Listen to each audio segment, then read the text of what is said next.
ajeita na poltrona que o Gazeta Esportiva tá no ar. E comigo aqui hoje estão Celso Cardoso. Olá, tudo bem? E o incomparável, inominável Flávio Prado. E hoje temos contato imediato com Alexandre Silvestre e Thiago Salazar, direto do Catar. As palmas, né, Pacheco? Também vamos falar sobre o mercado da bola dos times paulistas e temos a atualização da situação do Rei Pelé, que está internado. Vamos ver as notícias já já. Parabéns para a Marininha da computação gráfica, que hoje faz aniversário. Beijo grande para você. Olho nas dicas, a gente vai e volta. Estamos de volta e o nosso primeiro contato de hoje é com o repórter Osmar Garrafa, que está em frente ao Hospital Albert Einstein, onde o Rei Pelé está internado. Boa noite, Garrafa. Quais são as últimas informações sobre o Rei? Boa noite, Michele. O rei do futebol, Pelé, deu entrada ontem aqui no Hospital Albert Einstein, Michele, para a reavaliação do tratamento quimioterápico de tumor do cólon, que ele já traz desde setembro do ano passado. Pelé foi reavaliado pela equipe médica, realizou exames, permanece internado num apartamento, sem a necessidade de estar internado num quarto de UTI. E a informação, de acordo com o boletim médico divulgado hoje, é a seguinte, Michele: o estado de Pelé é estável, em pleno controle das funções vitais, sem previsão de alta. Familiares do rei do futebol fizeram questão também de comunicar a amigos e familiares que esse tratamento é um tratamento corriqueiro do rei do futebol. Continuamos acompanhando esse caso aqui no Hospital Albert Einstein, zona sul da cidade de São Paulo. Michele. Muito obrigada, Osmar Garrafa. Vamos falar agora sobre a Corrida Internacional de São Silvestre. A organização da prova realizou no fim de semana mais uma etapa importante da preparação para esse grande evento. O José Paz conta agora como foi. A Corrida Internacional de São Silvestre, é claro, como manda a tradição, será no próximo dia 31 de dezembro. Mas a corrida contra o tempo, para deixar tudo prontinho, arrumadinho até lá, já começou há muito tempo. No último sábado, inclusive, rolou aí uma das etapas mais importantes dessa marcha do planejamento, a medição do percurso da prova. Todos os 15 quilômetros foram devidamente marcados e conferidos. A princípio, o trajeto desse ano da São Silvestre vai ser igualzinho ao do ano passado. A largada será no cruzamento da Avenida Paulista com a Rua Augusta. Na sequência, os corredores vão passar pela Avenida Doutor Arnaldo, pelas ruas Major Natanael e Desembargador Paulo Passalacqua, pela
no número 900 da Avenida Paulista. E o endereço mais charmoso de São Paulo promete de novo guardar as principais emoções da prova. Está tudo preparado, tudo organizado e ajustando os detalhes aí para a gente fazer uma prova bem bonita, como manda a tradição. Sandra Félix, Betway do Quênia. E é isso aí, olha, as inscrições para São Silvestre estão encerradas, não adianta chorar. Muita gente pedindo, eu perdi o prazo, agora não sei. Agora manda um e-mail pro Eric, vê se dá para fazer alguma coisa. Mas assim, as inscrições foram encerradas hoje às 14h. Quem sabe a organização não decide, né, abrir de novo, não sei. Mas por enquanto, inscrições encerradas, tá certo? Agora a gente vai pro Catar. Isso mesmo, cadê o jato? O avião para me levar pro Catar.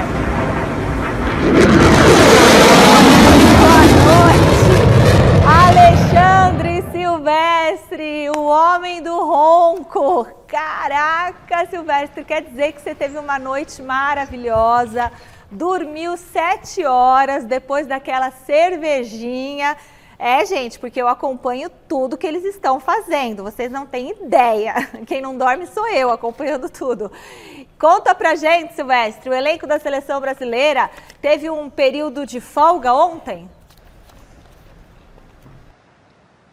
Boa noite, Michele. Boa noite, time Gazeta Esportiva, amigos, amigas, inimigos, simpatizantes. De novo, passamos da meia-noite aqui no Catar. Clima muito gostoso, seco como sempre, fez um calor danado. Agora à noite, temperatura na casa dos 24 graus. Eu queria fazer antes um convite para você que acompanha o Gazeta Esportivo, o Mesa Redonda, a programação da TV Gazeta, para entrar nas redes sociais. A galera, o nosso time titular de mídias sociais, está fazendo um trabalho espetacular, colhendo todo o nosso conteúdo, meu, do Salazar, nos bastidores, no apartamento, no trabalho, editando e montando várias historinhas interessantes, Michele. O nosso alarme de incêndio já disparou 2 vezes. Agora a gente passa lá pelo lobby do apartamento, pelo lobby do prédio, é The Fireman Salazar. O Salazar é o The Fireman, o homem que põe fogo no Catar. E sobre seleção brasileira, vamos começar com bastidores, porque ontem o técnico Tite deu uma folguinha pra rapaziada curtir com família, com amigos, dar um rolezinho aqui por Doha, no Catar, até mais ou menos às 2 da madrugada, minha querida. E, por exemplo, o Ronaldo Fenômeno, que é conhecido como o presidente, né? Grande Ronaldo, que jogador espetacular, pentacampeão, dando a volta por cima em relação a 98 para 2002. O Ronaldo levou a garotada para jantar, Michele. Então tava lá o Rodrigo. E aí o Rodrigo, o que ele fez? Passou a mão na pele do Ronaldo para sentir a vibração, para absorver um pouquinho do talento, da energia do Fenômeno, que já conquistou uma Copa do Mundo com a camisa da Seleção Brasileira. Quem apareceu na foto postada foi o Gabriel Jesus, outro jogador que esteve com o Ronaldo na noite de Doha. Mas pelo que eu tenho de informação, eles voltaram cedo para casa, cedo, 2 da matina, tá bom? Tudo certinho, foram jantar, deram um rolezinho, voltaram. É isso, Michele. Outra informação de bastidor interessante, o Danilo, que tá, aliás, tem informação já bem quente aqui no Gazeta Esportiva sobre a recuperação do Danilo, do Alexandro e do Neymar. O Danilo fez uma postagem muito simbólica, muito bonita, interessante, dizendo que jogador de futebol não é herói. Jogador de futebol é um privilegiado, que tem um talento, que desperta paixão nas pessoas, é um influenciador através do esporte, mas heróis mesmos são os trabalhadores brasileiros, os médicos que salvam vidas, os professores que educam as crianças, as pessoas mais humildes que catam as coisas na rua para sobreviver. Então uma postagem bacana também do Danilo, mandando esse recado aqui de Doha, no Catar, aí para o Brasa. E o técnico Tite, por último, ficou muito emocionado. Aliás, hoje é aniversário de casamento do Tite e ele, da concentração, enviou flores para a patroa. Mas horas antes, ele recebeu a visita de um palestino. Por quê? A família do Tite, a esposa do Tite e tal, estava circulando pelo metrô de Doha, beleza, muita coisa para ser carregada. O filhinho do Matheus, que é o filho do Tite, o neto do Tite, precisava de um apoio, de repente um palestino se ofereceu, pegou o garoto no colo, botou aqui no ombrinho e foi carregando. Essa imagem sensibilizou muito o treinador da seleção brasileira, que fez questão de receber esse palestino para cumprimentá-lo, para abraçá-lo, ficou emocionado. O palestino ganhou uma camisa, também disse que é torcedor fanático da seleção brasileira. Uma noite ou uma tarde inesquecível para ambos, mas principalmente, acredito eu, para o palestino, que conheceu de perto o técnico da seleção brasileira, Michele, que já definiu a seleção, hein? Antes do treino de hoje, que foi fechado para a imprensa, o Tite já soltou a escalação para o jogo de sexta contra Camarões no estádio de Lusail. Fico aqui à sua disposição para falar desse time aí, Michele. Beleza, Ale Silvestre. E aí, Celso Cardoso? Bom, antes de falarmos da escalação, vamos aguardar, né, o Silvestre trazer o nosso motor V8. É um ronco que eu vou te contar, é o Salazar que eu diga. Eita! Mas vamos lá, sobre esse gesto do Tite, eu acho bacana, sabe, você ter esse comportamento de agradecimento. E fico imaginando para o torcedor que teve lá esse comportamento de uma maneira muito gentil e ser recompensado depois com esse carinho todo por parte do técnico da seleção brasileira, que é simplesmente, sabe, a seleção com maior títulos mundiais da história. Então, para esse torcedor, esse gesto de agradecimento significa muita coisa também. Com certeza. Então, bacana que isso esteja acontecendo, né, Flávio? Claro, claro que sim. Gratidão é fundamental em todos os momentos da vida. As pessoas que não são gratas, elas não conseguem sequer evoluir, né, na vida. E o Brasil está muito tranquilo, né? Foi legal também esse jantar na molecada com o Ronaldo e tal. Eu acho que o Brasil está num caminho bom. Eu não gosto muito da ideia de botar reservas, mas isso a gente fala daqui a pouquinho. Bom, escalação para sexta-feira. A equipe vem com muitas mudanças, Silvestre? Sim, vem com muitas mudanças, 3 dúvidas apenas, time inteiro reserva. Então vai jogar o Ederson, confirmadaço, tá? Tem o campinho aí para vocês verem. O Daniel Alves vai jogar na lateral direita, o Militão, que foi lateral no último jogo, vai para zaga central, ao lado do Bremer, e na lateral esquerda o Alex Telles, que vai falar com a gente daqui a pouquinho aqui no Gazeta Esportiva. No meio de campo, então, a linha defensiva mais o goleiro, tudo definidinho. É isso aí mesmo. Ederson, Daniel Alves, Militão, Brenner e o Alex Telles. Fabinho de primeiro volante. Aí uma pequena dúvida. O Fred, que tá pendurado, acho que vai jogar o Bruno Guimarães. Mas a dúvida tá entre Fred e Bruno Guimarães. Na meia, Rodrigo ou Everton Ribeiro. Outra dúvida do Tite. Numa ponta o Antony, de centroavante mais uma dúvida, pode jogar o Gabriel Jesus, que entrou alguns minutos na partida contra a Suíça, ou a estreia do Pedro. Põe o Pedro, Tite, vamos ver qual que é do Pedro. E o Martinelli na outra beirada. Então o time é esse, com essas 3 dúvidas, e eu estou à sua disposição para mais seleção brasileira. Daqui a pouco o Salazar de outro ponto aqui de Catar, Doha no Catar, para a gente falar desse Brasil que joga sexta-feira contra Camarões. Um empatezinho basta para o Brasil beliscar, garantir a primeira posição do grupo, porque classificado nós já estamos, menina. Beleza, Silver, você concorda em colocar os reservas? Eu não pensei que ele fosse mudar assim tão radicalmente. Né? Mas se você considerar que tem jogo... Tite tá ousado, né? O jogo é... Mas já aconteceu isso em outras Copas também. Me lembro que em 2006, acho que o Parreira colocou... O jogo com a Costa Rica. E em 2006 também contra o Japão, acho que o Parreira colocou as reservas. Quer dizer, então... É uma maneira de você dar rodagem para todos os jogadores do grupo, você mantém todo mundo motivado.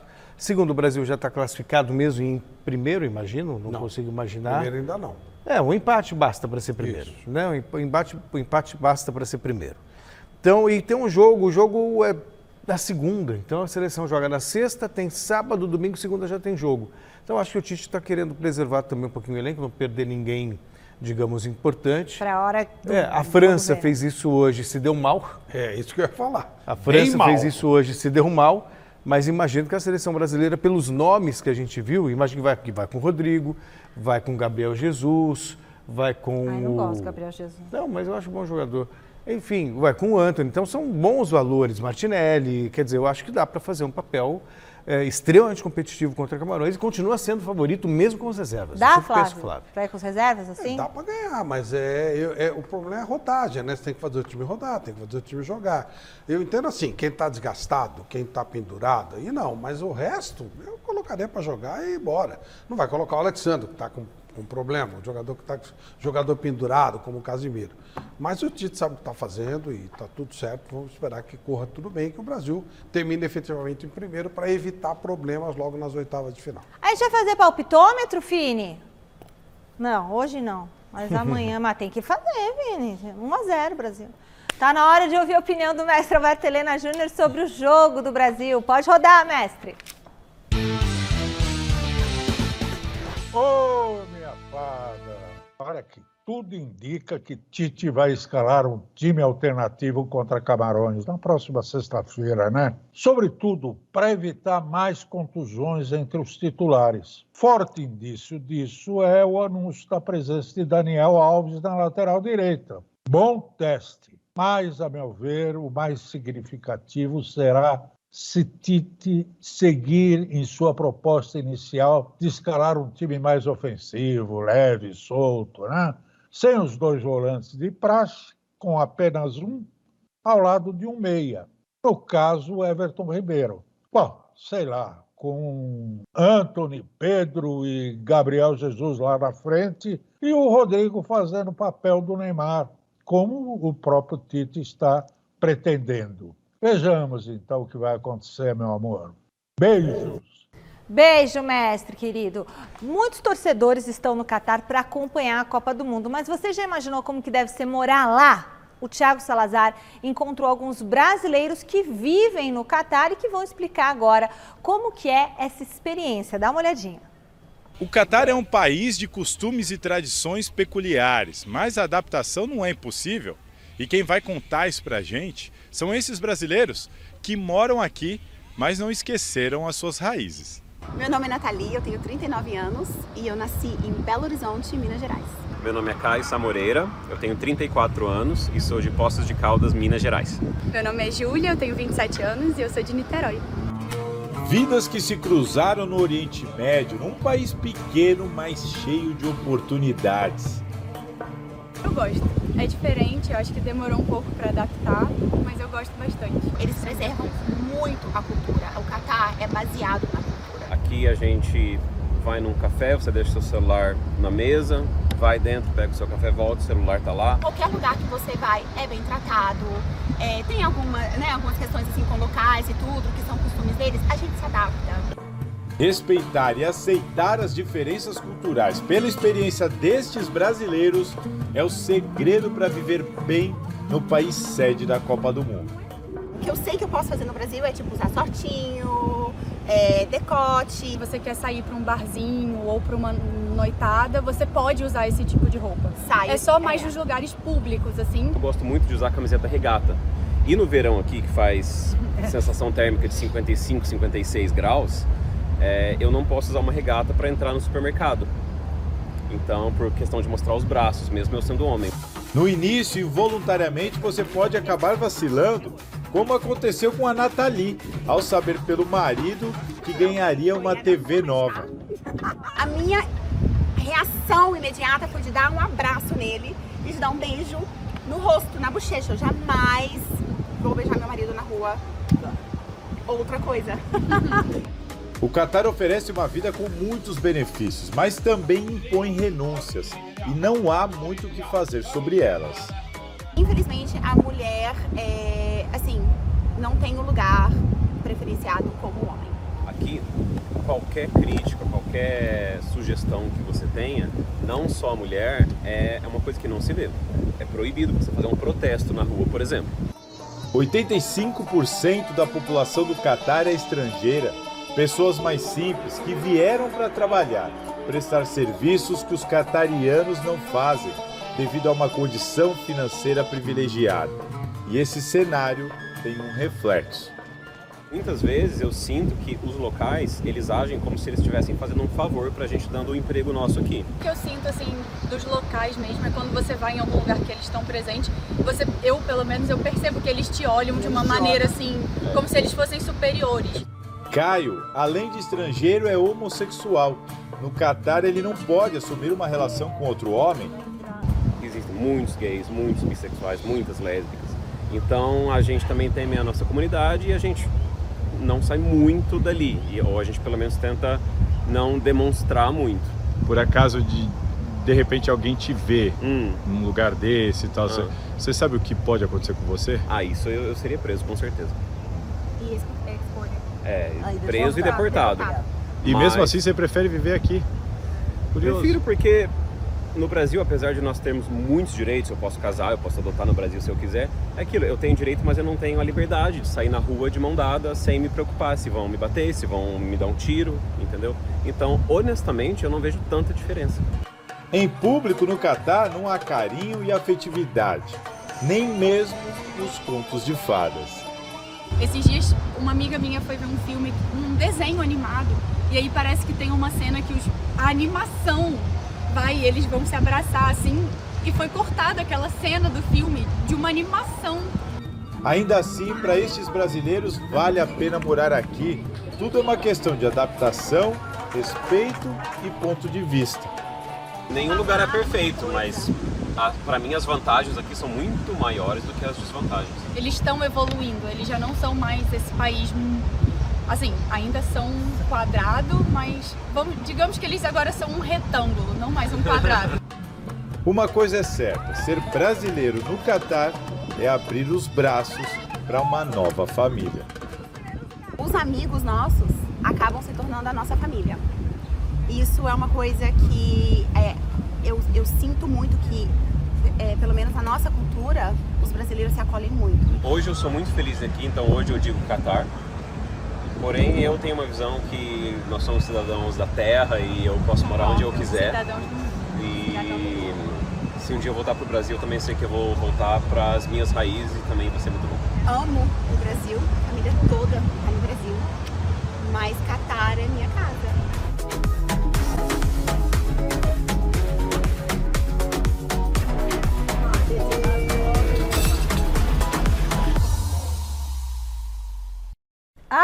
Ai, que legal, muito bacana, né? hein, Salazar? Muito bacana, né, Celso, a Você gente conhecer entender isso. esse processo onde você não tem muita liberdade de expressão, mas ao mesmo tempo você se sente seguro e onde você tem a possibilidade de se manifestar e você não sente a segurança. É um paradoxo, né, Flávio? É difícil. É uma vida... olha, tem brasileiro em todo lugar do mundo, eu me acostumei com isso, né, viajando aí pelo mundo afora.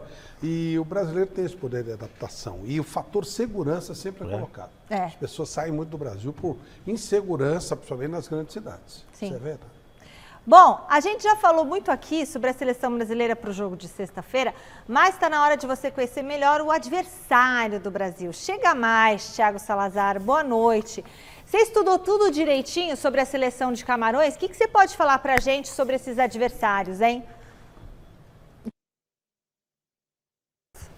Boa noite, Michele, para você, para todo mundo que está assistindo o Gazeta Esportiva, mais uma vez um prazer falar aqui ao vivo de Doha, sede da Copa do Mundo 2022 no Gazeta Esportiva.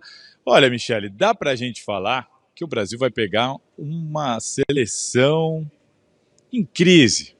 Se a gente quiser forçar um pouquinho na mão, dá para dizer que Camarões está em crise. Porque Camarões chega para enfrentar o Brasil sem vencer na Copa do Mundo, até agora, não venceu nenhum jogo, uma derrota e um empate, e vive um probleminha, alguns problemas internos, né? Eu vou resumir para vocês aqui.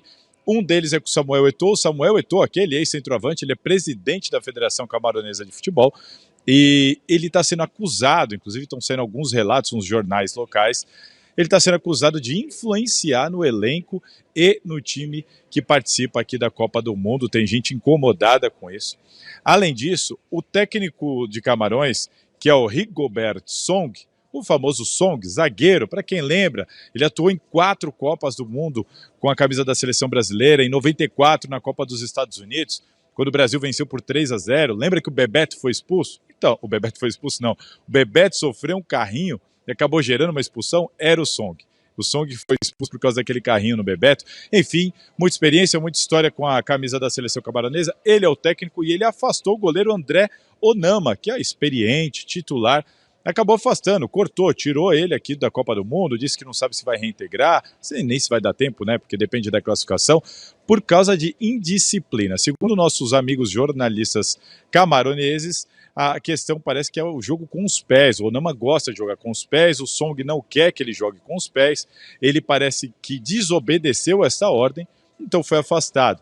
A Federação de Camarões, aí liderada pelo Samuel Eto'o, se manifestou oficialmente em nota e se colocou ao lado do técnico. Então o goleiro está afastado, eles estão agora com 2 goleiros, o reserva tem apenas 19 anos, enfim, essa é a situação de Camarões que chega para enfrentar o Brasil com chance de classificação. Para isso, vai ter que vencer o Brasil e torcer por um tropeço da Suíça. A Suíça não pode vencer, né? A Suíça vai enfrentar a Sérvia no mesmo horário, sexta-feira, 4 da tarde, aqui 4 da tarde para vocês, né? Para nós aqui é 10 horas da noite, ainda estou me confundindo com o fuso.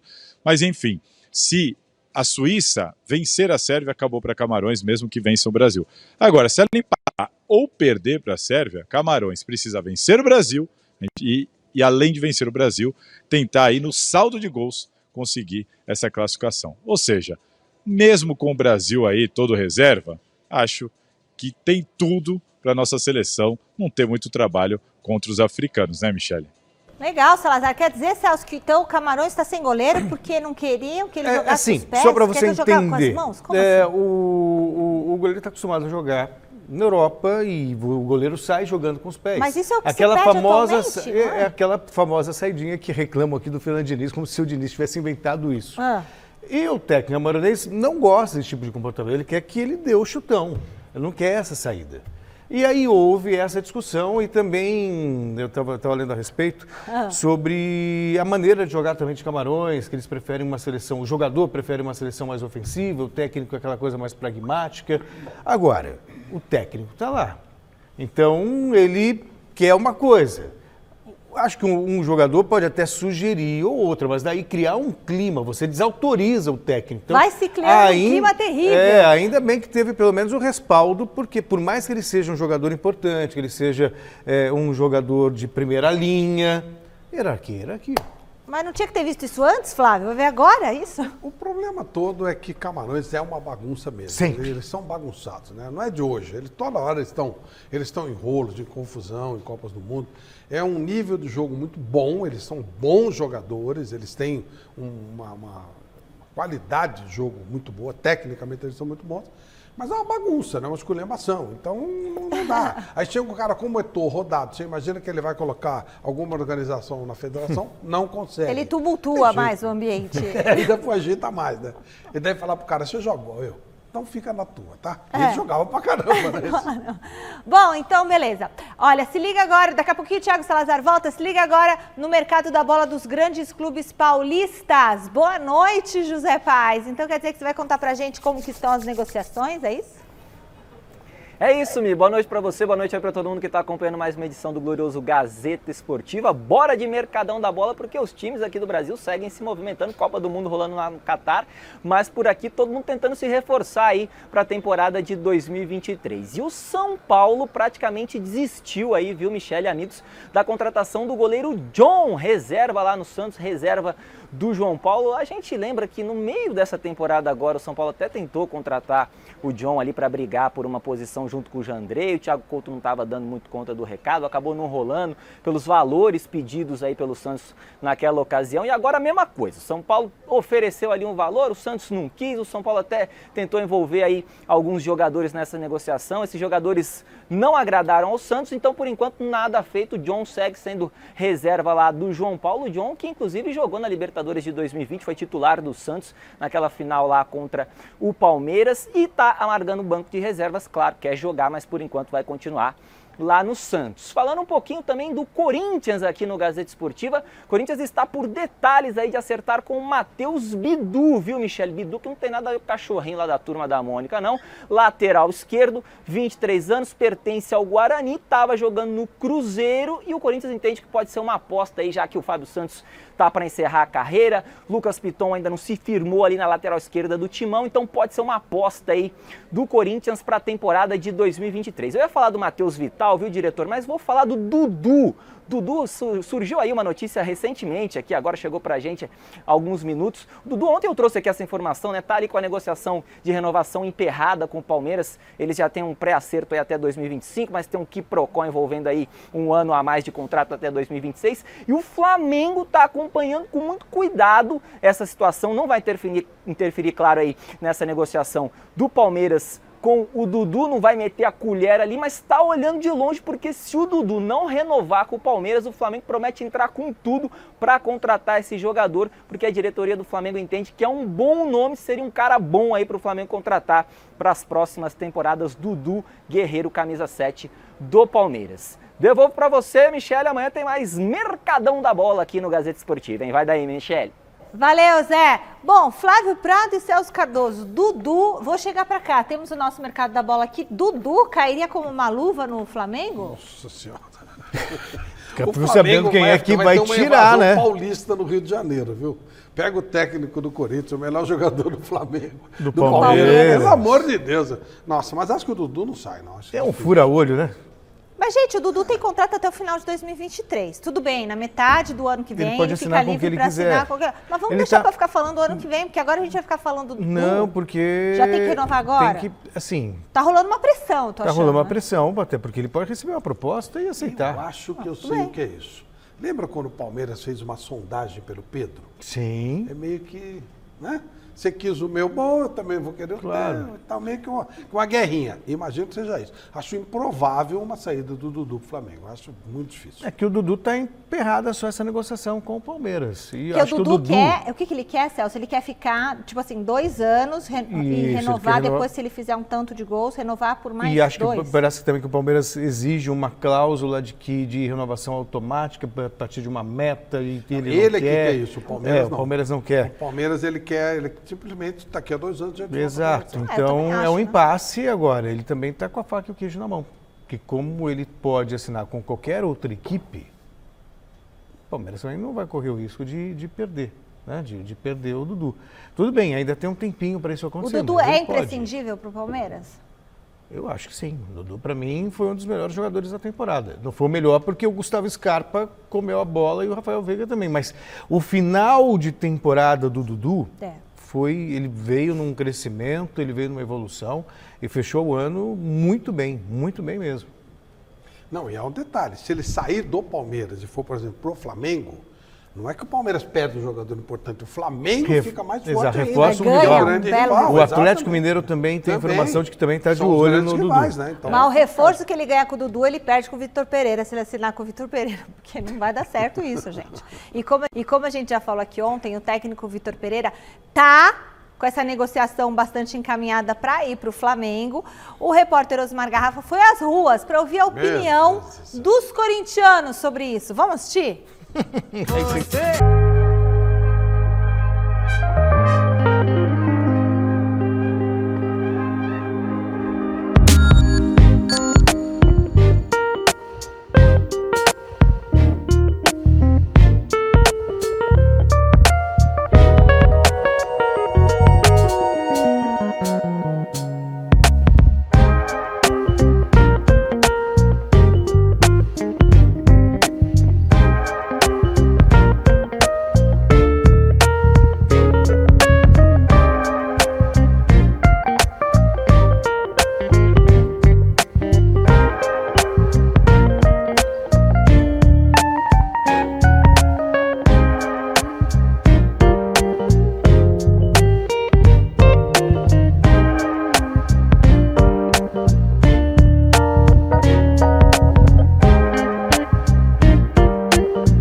Deixa eu perguntar uma coisa aqui para o Flávio e para o Celso Cardoso, que tem uma memória, acho que melhor do que a minha.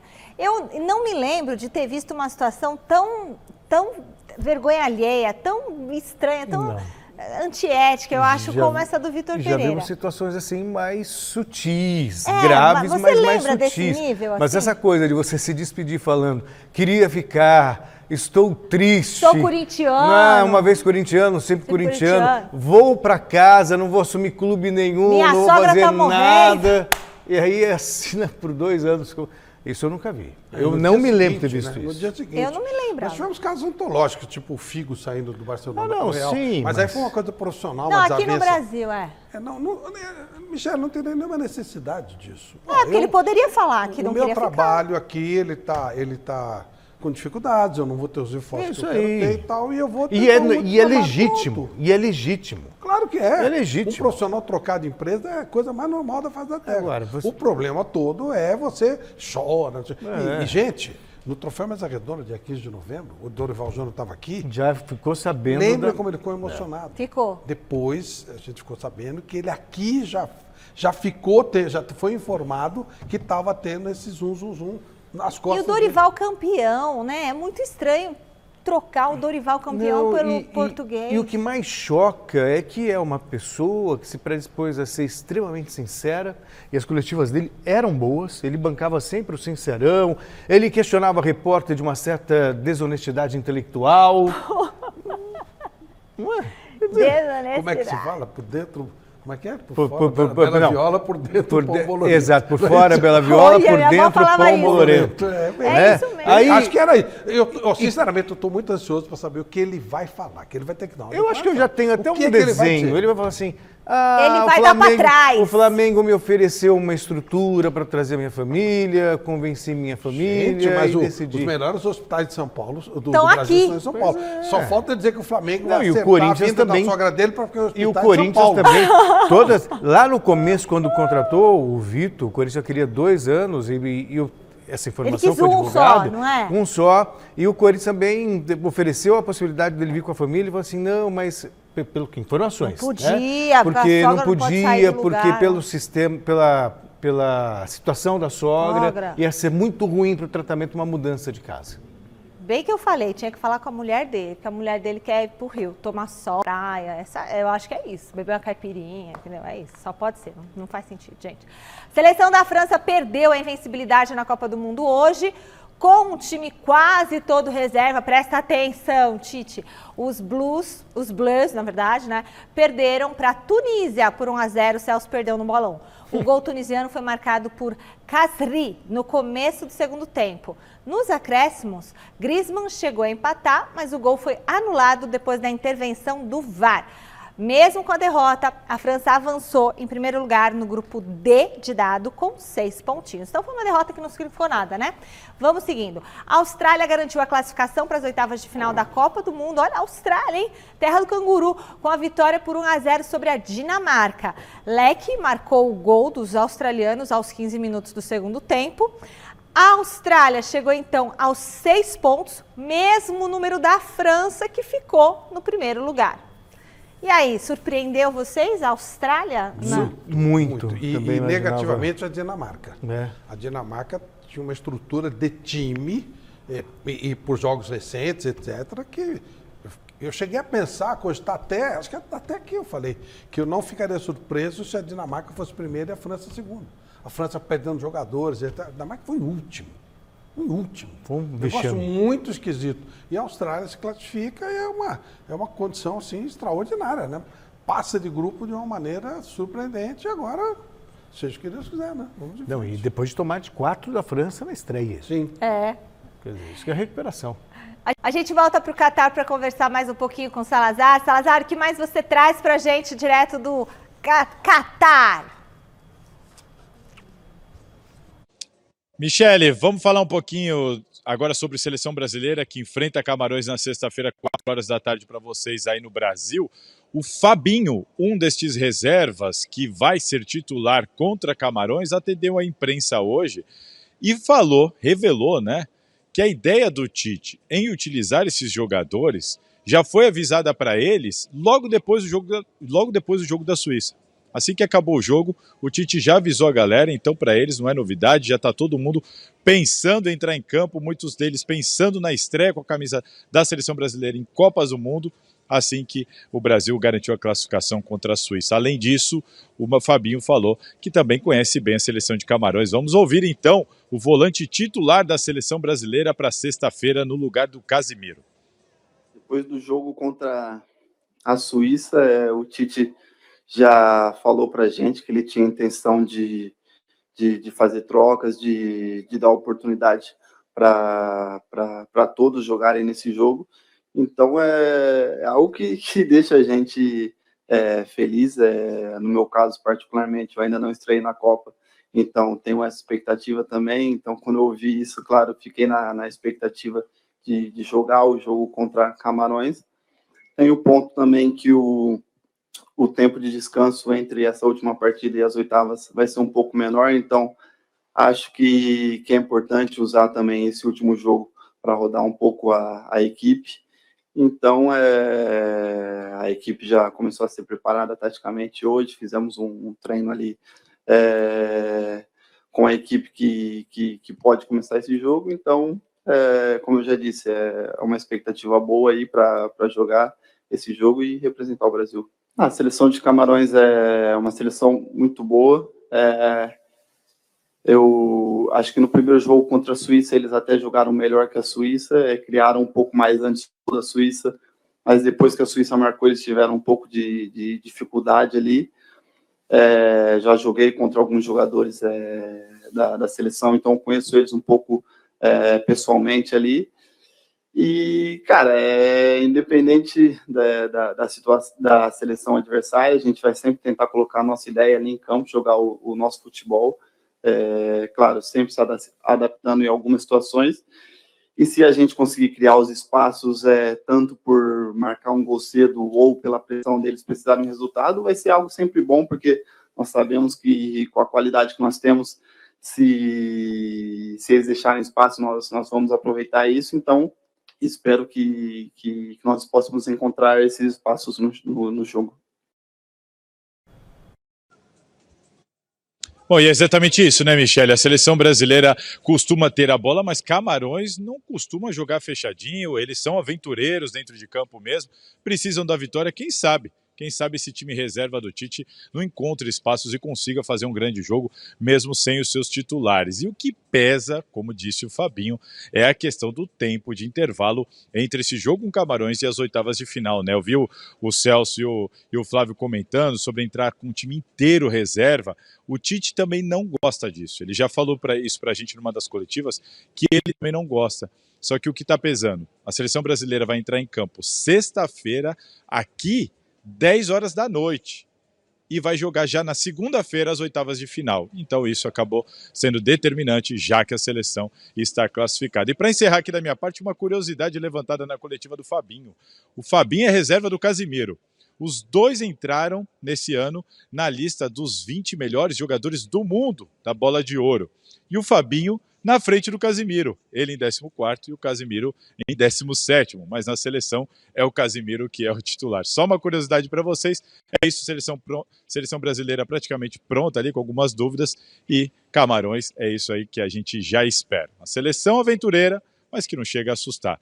Tá certo, Michele? É isso, amanhã eu volto com mais daqui, direto do Catar, a gente se fala, aquele abraço. Salazar, obrigada aí por todas as informações. Que bom, então estamos bem servidos, Não, né? E uma curiosidade também, claro que isso não vai para campo, mas em Copas do Mundo, o Brasil jamais perdeu um ponto sequer para uma seleção africana. Sim. Venceu Nunca perdeu, todos os jogos, nem empatou. Nem empatou. Camarões, Gana, Costa do Marfim, Marrocos, Argélia. O Brasil sempre venceu e venceu bem. Ah, que bom.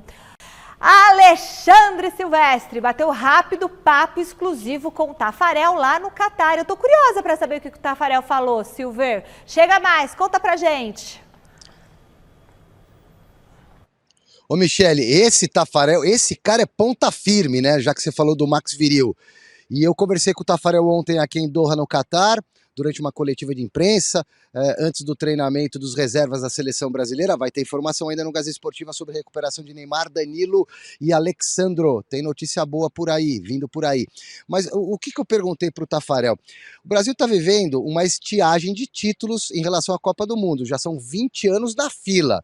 De 2002, penta com o Felipão, Ronaldo Fenômeno, para cá, são 20 anos. Existe uma pressão? Sim, mas não é comparada à pressão quando o Brasil conquistou o Tetra. O Brasil era a tri em 70, a melhor seleção de todos os tempos na minha visão. Foi ganhar de novo uma Copa do Mundo em 1994, um título contestado, a pressão era enorme da torcida, queria o Romário, o Parreira não levava o Romário, o time teve que se blindar, Parreira retranqueiro, joga o gol é só um detalhe, joga na defensiva, aquele papo todo. O time se juntou, simbolizou até naquela entrada em campo em Recife, num jogo de eliminatórias, todos os jogadores de mãos dadas, e foi dando certo a partir dali. O Romário foi convocado, classificou o Brasil na melhor atuação da vida do Romário para mim, que foi contra o Uruguai, 2-0, 2 gols do Baixinho no Maracanã lotado, ele arrebentou de jogar bola, e na Copa do Mundo deu conta do recado, decidiu vários jogos para a seleção brasileira. Então pedi para o Tafarel comentar um pouquinho o momento atual e aquele momento de 1994. Aliás, o seu Flávio Prado, que desdenha da seleção brasileira, que diz que não serve pra nada. Na transmissão da Rádio Jovem Pan eu tenho uma fitinha cassete gravada, viu, Flávio Prado? Ah, tenho, cara. Zé Silvério narra Brasil Tetra, Flávio Prado. Aí o Flávio entra no ar. Eu imagino como está o povo brasileiro, sofrendo, feliz agora na rua com uma alegria que só o futebol pode proporcionar. Pachequíssimo. E não é uma crítica não, Flávio. Eu também sou assim, mas você tem que sair do armário, meu filho. Vamos ver o que o Tafarel fala nessa conexão. 94 Estados Unidos e agora 2022 no Catar. Vamos sair da fila, Tafarel!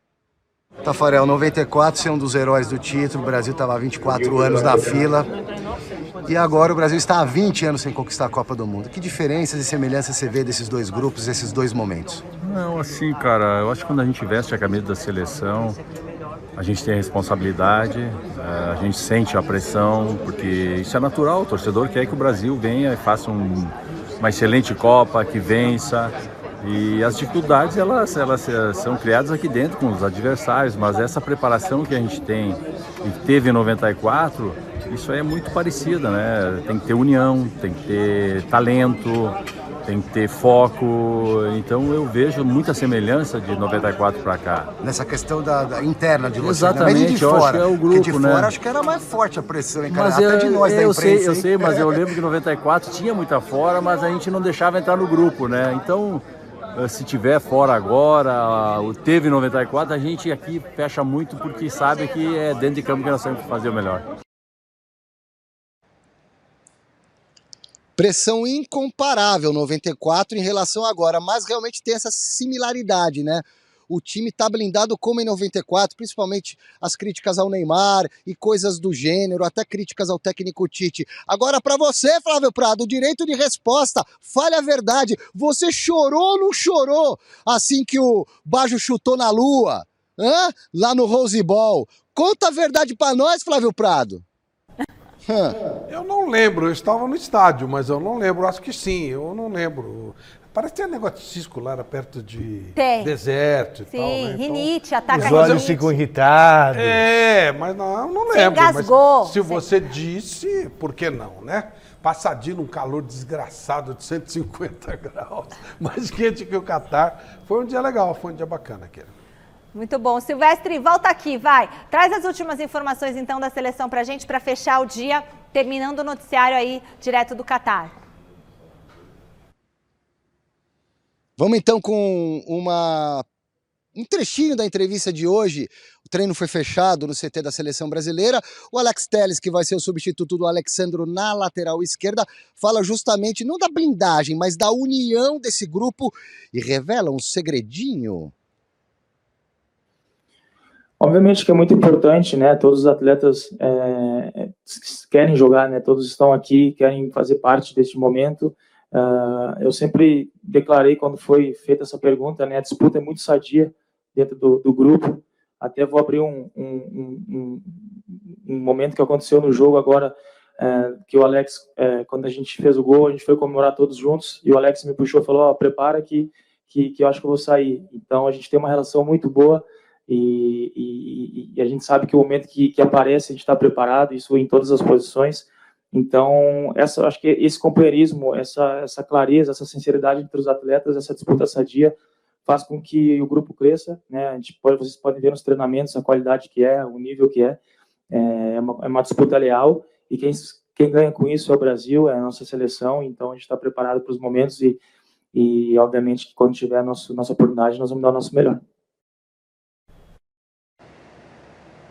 Alex Telles, revelado no Juventude, teve passagem pelo Manchester United, jogou em Portugal, na Espanha, tá no Sevilha emprestado, um jogador que realiza um sonho, né? E aí falando da parceria, que nem eu e Thiago Salazar. Salazar, é você agora, tô machucado. E a gente vai nessa parceria, nesse companheirismo, Michele Janela. Boas notícias em relação aos 2 laterais que seguem o tratamento. O Brasil tem 3 no departamento médico, né? Os laterais titulares da seleção brasileira estão... o Alexandro já na piscina, na hidroginástica, junto com o Neymar. De acordo com as imagens que a TV CBF disponibilizou hoje, dá a interpretação de que o Alexandro e o Neymar ainda estão num estágio inferior, hidroginástica e tal. O Danilo foi da bicicleta ergométrica para o gramado, trabalha sem bola, pelo que eu recebi de informação. Então o Danilo parece que já está num estágio um pouco mais avançado para retornar. E a expectativa do departamento médico, excluindo o Neymar, Neymar é um caso à parte, é que esses 2 laterais fiquem à disposição do Tite para o jogo de segunda, nas oitavas de final. Beijo, Alexandre Silvestre. Bom descanso para você, meu querido. Até amanhã. Para a alegria do Celso Cardoso, a Argentina está nas oitavas de final da Copa do Mundo, então a classificação veio depois da vitória sobre a Polônia. Vamos ver? Aos 37 minutos de jogo, o VAR viu pênalti no lance entre o goleiro polonês e o Messi. O camisa 10 foi para a cobrança, mas parou na defesa de Szczęsny. O drama dos nossos irmãos diminuiu logo na volta, né, do intervalo, quando o McAllister completou o cruzamento de Molina para fazer 1-0. E o alívio veio mesmo aos 22 minutos, com Álvarez definindo o placar e a classificação. Argentina, líder do grupo D de dado 2, Polônia, segunda colocada, 0. E o Messi, nenhum gol ainda. Perdeu nesse um jogo. pênalti, né? Perdeu um pênalti. Quem diria. Perdeu um Copa, ele perdeu 2. Porém, por outro lado, a Argentina fez um partidaço hoje. Aquela estreia inesperada contra a Arábia gerou uma Argentina muito apreensiva contra o México, e hoje era uma Argentina mais segura, mais consciente. Entrou na Copa. Nem parece a Argentina com essa roupa. É linda. É bonita. É bonita. A camisa, né? Sim. Muito Né? bom. Não, e muito rapidamente, existia a possibilidade de um confronto França e Argentina. Nossa, que beleza, hein? Ainda bem que não vai correr, porque eu quero os melhores lá na fase final, Flávio. Exatamente, não foi...